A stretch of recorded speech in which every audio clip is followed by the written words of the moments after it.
안녕하세요. 건강한 마인드와 인생을 응원하는 심리군사입니다. 여러분의 좋아요와 구독, 알림 설정은 양질의 콘텐츠 제작에 큰 힘이 됩니다. 오늘은 나르시시스트를 진단하는 7가지 지표에 대해 이야기하겠습니다. 나르시시즘, 즉 자기중심적 성향은 누구나 가지고 있습니다. 마치 모든 사람이 가끔은 자기만의 세계에서 주인공이 되고 싶어 하는 것처럼요. 그러나 지나친 나르시시즘은 마치 매일 자신이 세상의 중심이라고 믿는 것과 같아서 이는 성격장애로 진단되고 치료와 관리가 필요합니다. 지나치게 자기중심적인 나르시시즘은 당사자와 주변 사람들에게 큰 고통을 안겨줍니다. 심리학자와 정신의학자들은 이를 진단하기 위해 여러 방법을 개발했습니다. 그중 대표적인 것이 나르시시스틱 퍼스널리티 인벤토리입니다. MP는 40여 개의 질문으로 구성된 진단 도구입니다.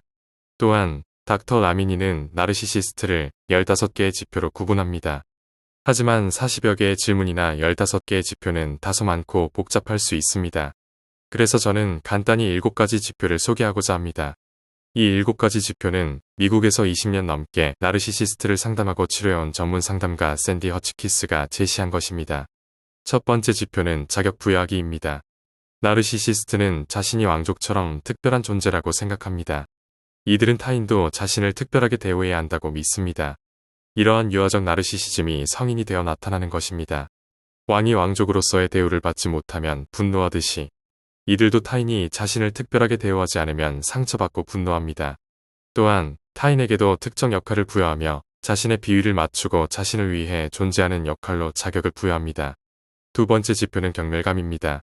나르시시스트는 자신보다 뛰어난 사람이 나타나면 마치 자신의 왕국이 침범당한 것처럼 느낍니다. 이들은 자신이 받아야 할 찬사와 영광을 빼앗긴다고 생각하기 때문입니다. 칭찬이나 인정을 무형의 자원으로 생각하지 않고 마치 나누면 줄어드는 피자처럼 여깁니다. 따라서 나르시시스트는 타인의 뛰어남을 경멸하며 깎아내립니다. 저거 별거 아냐. 내가 아는 사람 중에 더 잘하는 사람이 있어라고 말하며 타인의 뛰어남을 깎아내립니다. 하지만 그 경멸의 진심은 사실 시기심에서 비롯된 것입니다. 세 번째 지표는 수치심입니다. 나르시시스트는 수치심을 마치 독처럼 견딜 수 없어 합니다. 이들은 수치심을 느끼는 순간 그것을 타인에게 떠넘기려 합니다. 이는 어릴 때부터 형성된 반응 패턴입니다. 수치심을 느낄 때 양육자가 이를 따뜻하게 보살펴주지 않은 경우 아이는 수치심을 견디기 어려워 다른 방식으로 해결하려 합니다. 성인이 된 나르시시스트는 수치심을 느낄 때 변명하거나 합리화하며 타인에게 그 수치심을 떠넘깁니다.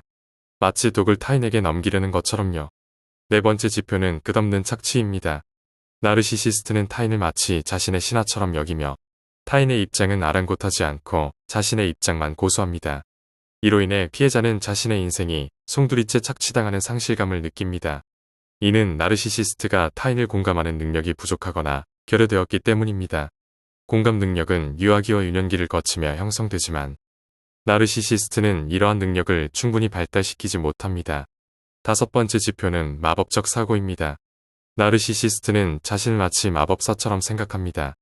이들은 자신을 완벽하고 특별한 존재로 여기며 자신의 실수나 결점을 인정하지 않습니다. 예를 들어 마법사가 자신의 실수를 마법으로 감추듯이 나르시시스트는 자신의 수치심을 타인에게 떠넘깁니다. 타인에게 책임을 전가하거나 남을 비난하고 깎아내리며 자신은 문제없다고 생각합니다. 이들은 자신을 이상화하고 타인에게 그 수치심을 떠넘기면서 자신을 특별한 존재로 만들어갑니다. 주변에 자신의 실수나 약점을 인정하지 않고 자신을 특별하게 보이려고 하는 사람이 있다면 그 사람은 마법적 사고를 하는 나르시시스트일 수 있습니다. 여섯 번째 지표는 경계선 침범입니다. 나르시시스트는 자신과 타인의 경계가 모호합니다. 이는 유아기 때 최초 양육자와의 분화가 제대로 이루어지지 않았기 때문입니다.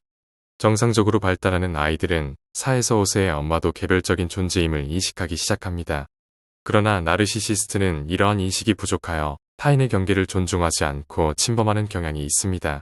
이들은 타인의 일기를 훔쳐보거나 대화를 엿듣고 논문이나 아이디어를 도용하며 돈을 빌리고 갚지 않는 등의 행동을 보입니다. 마치 다른 사람의 울타리를 넘어 들어가는 것처럼요. 마지막으로 7번째 지표는 우월감입니다. 나르시시스트는 항상 왕좌에 앉아있는 왕처럼 자신을 우월하게 여깁니다. 이들은 자신의 성취를 타인의 성취와 비교하며 항상 타인보다 뛰어나다고 느껴야 만족합니다. 이는 끊임없이 타인과 비교하고 경쟁하는 본성에서 비롯됩니다.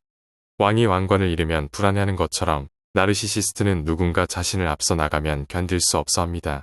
따라서 이들은 자신보다 앞선 사람을 적으로 간주하고 자신의 영역에서 제거하려 합니다. 권력을 통해 우월감을 유지하고 우월감에 도전하는 사람을 제거하려는 경향이 있습니다. 끝으로 샌디 허치키스의 나르시시스트 진단 7가지 지표에 너무 집착하거나 오용하지 않기를 바랍니다. 한두 가지 경향이 있다고 해서 누군가를 나르시시스트로 낙인 찍거나 마음에 들지 않는 사람을 7가지 지표로 판단하지 않았으면 좋겠습니다. 저는 이 지표를 자기 성찰의 도구로 사용하고 있습니다. 사람은 완벽하지 않으며 나르시시즘도 어느 정도 존재합니다. 이를 성찰의 도구로 삼아 자신을 돌보고 타인을 이해하는 데 도움이 되길 바랍니다. 오늘도 고생하셨습니다. 항상 응원하겠습니다. 오늘은 나르시시스트를 진단하는 7가지 지표에 대해 이야기했습니다. 여러분은 어떠신가요? 이 영상을 보고 떠오르는 사람이 있다면 댓글로 남겨주세요. 좋은 댓글은 고정하도록 하겠습니다. 앞으로 관련 주제로 시리즈를 만들어 찾아뵙겠습니다. 그럼 다음에 뵐 때까지 건강하시고 무탈하게 활력 있게 지내시길 바랍니다. 시청해주셔서 감사합니다.